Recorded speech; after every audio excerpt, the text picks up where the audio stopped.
నమస్తే, welcome to our channel. నేను మీ పద్మావతి. ఈ రోజు మనతో పాటు ప్రముఖ ఆధ్యాత్మికవేత్త మరియు శ్రీచక్ర ఉపాసకులు మణికంఠ శర్మ గారు ఉన్నారు. గురువు గారితో మాట్లాడి మరిన్ని విషయాలు తెలుసుకుందాం.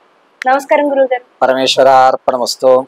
గురువు గారు, చనిపోయిన తర్వాత తల కొరివి కొడుకు మాత్రమే పెట్టాలి అని ఒక నియమం ఉంది మనకి. ఇది ఎందుకని? అదిగాక ఇద్దరు కొడుకులు ఉంటే గనక ఖచ్చితంగా పెద్ద కొడుకే తల కొరివి పెట్టాలి అని అంటారు. ఒకవేళ కొడుకు తల కొరివి పెట్టకపోతే ఆయన ఆత్మకి ఏం జరుగుతుంది? అండ్ ఇంకోటి, ఆడపిల్ల అసలు పెట్టకూడదు అని అనేసి ఉంది కదా, ఎందుకని ఆడపిల్ల పెట్టకూడదు అంటారు తల కొరివి అనేది? మొట్టమొదటిగా సనాతన ధర్మము అనేటువంటి విషయాన్ని మనం అవగాహన చేసుకోవాలి. నోరుంది కదా, నాలుగుంది కదా అని చెప్పి చాలా మంది రకరకాలుగా మాట్లాడుతున్నారు. అది అసత్యం.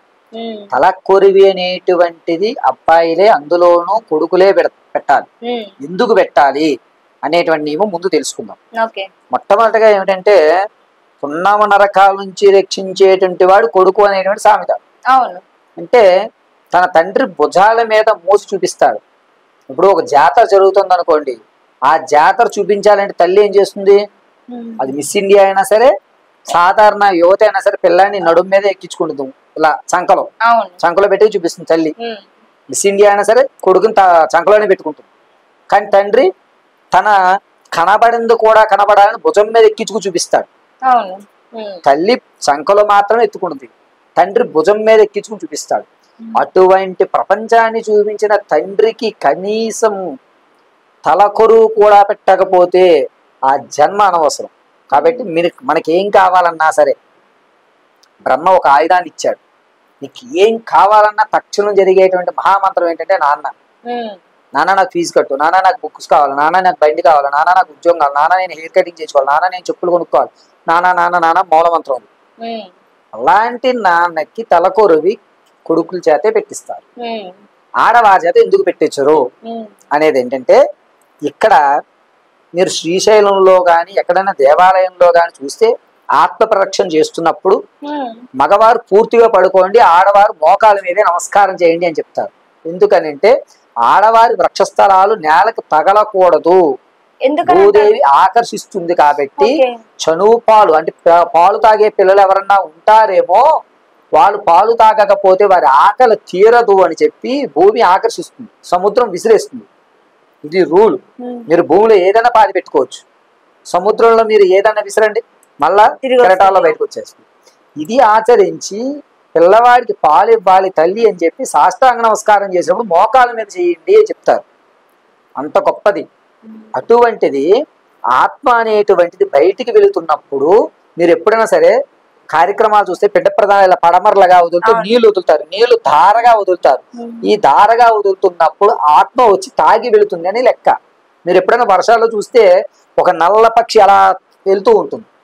ఎప్పుడైనా సరే చూసుకోండి, మీరు బాలకాయ వర్షం పడుతున్నప్పుడు బాలకాయలు చూడండి, 2-3 పెట్లు అలా వెళ్తూ ఉంటాయి.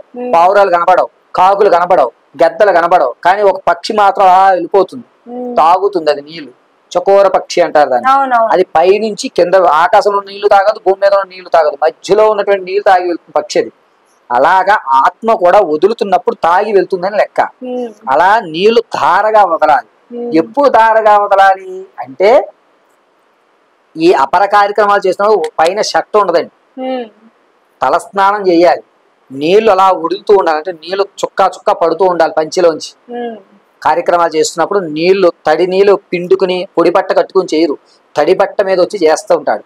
తడి బట్ట మీద ఒక ఆడావిడి వచ్చింది అనుకోండి, తన సౌందర్యం బయట పడుతుంది. చూసేటువంటి బంధువులు, స్నేహితులు, కాటికాపరి, తర్వాత బ్రహ్మ, ఇటువంటి వాళ్ళందరూ వచ్చి కూర్చుంటారుగా కార్యక్రమం జరుగుతున్నప్పుడు. వీళ్ళ యొక్క చూపులు వక్రంగా ఏమన్నా అనుభవించి వీవిడి సౌందర్యం మీద ఇబ్బంది పడి ఆవిడ తలకొరువు పెడుతున్న సమయంలో నన్ను అందరూ చూస్తున్నారనే బాధతో తలకొరువు పెడితే దాని జుగుత్సాకరం. కాబట్టి సనాతన ధర్మంలో స్త్రీకి ఇచ్చిన గౌరవం వల్ల ఆడవాడు పెట్టకూడదండి అన్నారు. మగవాడు శక్తి పెన తిరుగుతాడు బయట, ఆడవాళ్ళు తిరగలరా? తిరగలేరు. ఎందుకని? సిగ్గు, లజ్జ, మానం, మర్యాద, ఇవి 4 ప్రాధాన్యతలు.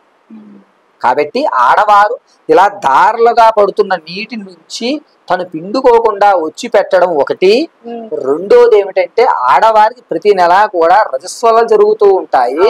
ఈ రజస్వలు జరుగుతున్నప్పుడు ఈ తడి ఎక్కువగా ఉంటే కనుక శరీరంలో చర్మ వ్యాధులు వచ్చే అవకాశాలు ఉంటాయి అని చెప్పి ఈ యొక్క విధానాన్ని అవలంబించుకుని ఇప్పుడు ఆ ఇంట్లో పాలు తాగే పిల్లవాడు ఉన్నాడు అనుకోండి, తల్లి తడిబట్టల మీద ప్రతి నిత్యము కార్యక్రమం చేసి తడిబట్టల మీద చేస్తే ఆ దాని వాటర్ వల్ల వచ్చేటువంటి ఇన్ఫెక్షన్లు కానీ ఇవి కానీ పిల్లాడి పాలు తాగితే ఏమవుతాయి? ఇవన్నీ ఆలోచించి ఏ ధర్మపరంగా ఆడవారు వద్దమ్మా మగవారు చెయ్యండి అని చెప్పారు.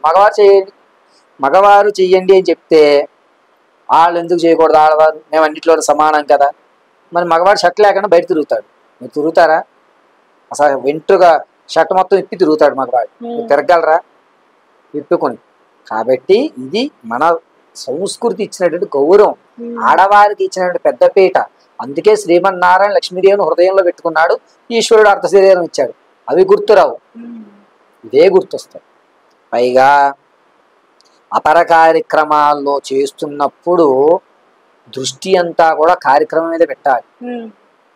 శుభ కార్యక్రమాలు ఇది కాకపోతే ఇంకోటి చేసుకుంటాం, గృహప్రవేశం ఈ ఇల్లు కాకపోతే పిల్ల కొనుక్కుంటాం, ఈ ఇల్లు కాకపోతే ఇంకొక ఇల్లు కొనుక్కుంటాం. కానీ తండ్రి ఒకరు చనిపోయిన తర్వాత ఇంకో తండ్రి అక్కడి నుంచి వస్తాడు. తండ్రి ఒకటే, తల్లి ఒకటే, ఇంకో తండ్రి రారు కదా, ఇంకో బంధువులు రారు కదా. మరి అది చేసేటువంటి కార్యక్రమం ఎంత జాగ్రత్తతో ఎంత మనస్ఫూర్తిగా చేయాలి, ఇది దృష్టిలో పెట్టుకుని చేయాలి. కానీ ఒకవేళ మీరన్నట్టుగానే ఇద్దరు ఆడపిల్లలే ఉన్నారు యజమానికి, ఒక అమ్మాయికి వివాహం అయిందనుకోండి, అల్లుడు చేయొచ్చు. ఒకవేళ ఇద్దరికి వివాహం కాలేదు, కొడుకు సమానత్వం ఎవరైనా చేత చేయించాలి, లేదు బ్రాహ్మణే కర్తృత్వంగా చేయండి. అరే మా తండ్రికి మేము ఎందుకు చేయకూడదు అంటే కారణం ఇదే. తన సౌందర్యం బయటపడుతూ ఉండగా అంతమంది చూస్తూ ఉండగా దృష్టికోణాలు మారుతాయి. అందరము సవ్యసాచులు ఎవరం కాదు, అందరూ కూడా వక్రంగా కొంతమంది ఆలోచించే వాళ్ళు ఉంటారు. అలా అయితే గురుగారు ఇప్పుడు శ్మశానానికి ఆడవాళ్ళు రాకూడదని ఒక నియమం ఉంది కదా శవాన్ని తీసుకెళ్లేటప్పుడు, దానికి కూడా ఇదే కారణం అని ఉండొచ్చు అంటారా? శ్మశానానికి ఆడవారు వెళ్ళే టైంలో అనేటువంటిది ఎందుకంటేనమ్మా, భగవంతుడు సృష్టిపరంగా గర్భసంచి ఋతుస్రవాలు ఆడవారికే జరుగుతాయి. ఇప్పుడు ఎవరన్నా సరే ఆఫీసులో గాని వీటిలో గాని ఎవరన్నా వచ్చామండి అని అడుగుతాం తప్ప, ఏమండి మీకు ఋతుస్రవం జరిగిందా, మీరు డేట్ లో ఉన్నారా, ఈ రోజు ఎలా ఉన్నారండి అని అడగలేంగా. అదే ఆడవారు చెప్పుకోలేరుగా తన బాధ. ఆడవారు ఎందుకు చెప్పుకోలేరు అంటే ఋతుస్రవంలో బాధ ఉంటుంది కాబట్టి, నిప్పి ఉంటుంది కాబట్టి చెప్పుకోలేరు. ఇలాగా శ్మశాన వాటికల్లో బంధువులు పోయాడని సరే అక్కడికి వచ్చి నిలబడతాం, కానీ అక్కడ నెగిటివ్నే ఉంటుంది కదా. ఆత్మలో ఆ జుగుత్సాకరమైన వాతావరణాలు ఉంటాయి కదా. ఇందులోనూ ఎవరన్నా పీరియడ్స్ తో ఉన్న వాళ్ళు శ్మశానంలో ప్రవేశించారనుకోండి, ఆల్రెడీ అక్కడ రక్తస్రావం జరుగుతూ ఉంటుంది, బ్యాక్టీరియా వైరస్ ఇన్ఫెక్షన్ జరుగుతూ ఉంటాయి. ఇక్కడ మీరు శ్మశానంలోని బ్యాక్టీరియా, శ్మశానం ఎక్కడ శుభ్రంగా ఉండదుగా, చెత్తాచెదారాలు, ప్లాస్టిక్లు, వరిపిండిలు, తర్వాత తిలాలు, నువ్వులు, దర్భలు, తర్వాత అక్కడే కుక్కలు అవి ఇవి ఉంటాయి. వాటి నెగిటివ్ కూడా ఈ శరీరం మీద పడి ఎక్కడన్నా ఇబ్బంది కలుగుతుంది, అనారోగ్య పాలైపోతారని తప్ప వేరే దేశం ఉండదు. అందుకోసం ఆడవారిని రావద్దు అంటే ఋతుక్రమంలో ఎవరున్నారో ఎవరు లేరో ఎవరికేం తెలుసు. అందుకని రావడానికి చనువు పాలు ఇచ్చేటువంటి ఆడవాళ్ళు ఎవరన్నా ఉంటే వచ్చేవాళ్ళు. వీళ్ళు స్నానాలు చేసినప్పుడు ఇప్పుడు ఏంటంటే కొన్ని ఆత్మలు అనేటువంటి ఆడవాళ్ళని ప్రవేశపెట్టడాలు ఇటువంటివి జరుగుతాయి. కాబట్టి శ్మశానానికి రాకండి అమ్మా, జాగ్రత్తగా ఉండండి అని చెప్పాం. మేమెందుకు రాకూడదని వస్తే అది మీ యొక్క ప్రారంభం. దీన్నే కర్మ సిద్ధాంతం అంటారు. నిజంగా గురుగారు చాలా చక్కగా వివరించారు. కాకపోతే లాస్ట్ గా ఒక్క చిన్న డౌట్ అండి. ఇప్పుడు మనిషి చనిపోయిన తర్వాత ఆ ఆత్మ తనకి ఎప్పుడైతే కర్మలు జరుగుతాయో అంతవరకు అక్కడే ఉంటారు, 12 రోజులు, దాదాపు 12 రోజులు అనుకుంటా. ఈ సమయం అంతా కూడా భూమి మీదే ఉంటుంది అని అన్నారు, ఇది నిజమే అంటారా? ఒక ఆత్మ అనేటువంటిది ఈ భూమిని వదిలి వెళ్ళాలి అంటే తనకి తీరని కోరిక ఉంటే ఆగిపోతుంది. రెండోది ఆత్మ అనేటువంటిది ఎలా బయటికి వెళ్తుందని చాలా మంది సైంటిస్టులు చనిపోయిన తర్వాత కెమెరాలు పెట్టి ఆత్మ అలా గాల్లోకి వెళ్ళడం అనేటువంటిది చూపించారు. అవును. కొంతమంది ఏం చేస్తున్నారు అంటే గనక వారి ప్రవేశాలు అనుసరించి కొన్ని ఆత్మ ప్రవేశం జరుగుతూ ఉంటాయి. 12 రోజులు భూమి మీదే ఉంటుందా అంటే మనం చేసిన సత్కర్మల ఆధారంగా ఉంటుందే తప్ప ఖచ్చితంగా 12 రోజులు తిరుగుతుంది అని చెప్పలేము. అతని కోరికలు అన్ని తీరిపోయాయి అనుకోండి వెళ్ళిపోతాయి. ఒకవేళ యజమాని ఇంట్లో ఎవరన్నా కొడుకులో కూతురులో గొడవపడి దూరమయ్యి వాళ్ళందరూ ఏకమయ్యి అందరూ బలగం సినిమా లాగా ఉంటే కనుక వెంటనే వెళ్ళిపోతుంది. లేకపోతే 12 రోజులు తనకి ప్రియమైన వస్తువులు ఏవైతే ఉన్నాయో వాటి మీద తిరుగుతూ ఉంటుంది. లేదు 12 రోజులు తన బంధువర్గాన్ని అంతటినీ చూసుకుని వెళ్ళేటువంటి అవకాశాలు కూడా ఉంటాయి. ఒక జీవికి ఏ కోరిక లేదనుకోండి, అతను ఆ రోజే వెళ్ళిపోవచ్చు. సో ఏదనేది వాళ్ళ మీద, వాళ్ళ కర్మ మీద, కర్మ మీద. చాలా చక్కగా వివరించారు గురుగారు. నాకున్న డౌట్స్ అన్నిటిని కూడా చాలా చక్కగా క్లారిఫై అయితే చేశారు. మీకు కూడా ధన్యవాదాలు. పరమేశ్వర అర్పణం.